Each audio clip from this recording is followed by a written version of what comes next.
So we've talked a lot about some of the national programs that we have and how we work as a national network of AHSNs, but we're also commissioned by the Office of Life Science to be that front door to innovators through the work we do through our innovation exchange and the way that we're trying to think about being both the, I guess, that front door to having conversations with industry, understanding the nature of their proposition, understanding the maturity of the evidence base they've built behind it, and providing advice, guidance, testing, validation as part of the work we do. So we absolutely do that as a national network. We have a small team that does some of that in the Southwest as well.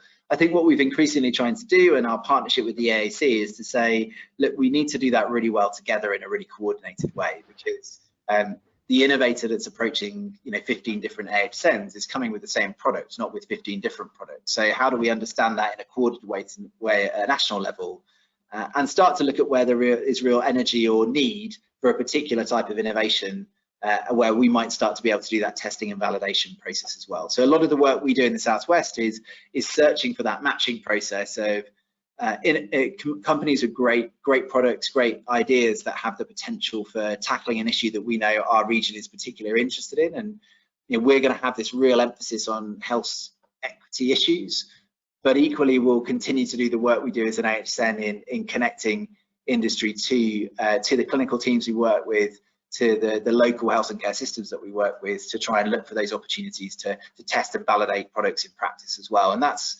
as well as being that front door, I think increasingly where we're adding significant value to those organizations and the sort of commercial companies that we work with is helping to make the connections and then test and validate and evaluate in practice.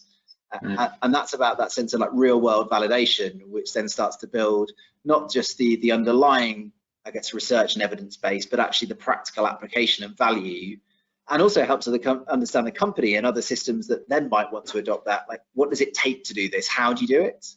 And I think that's the real emphasis on where AHSNs kind of have added value, is our attention to the how as well as the what, if that makes sense. So it goes back to context. We've talked about it. Like, it's not just about having a great idea that's been evidenced and it works. It's about understanding and the application and the value of that particular thing in practice for a particular health and care system.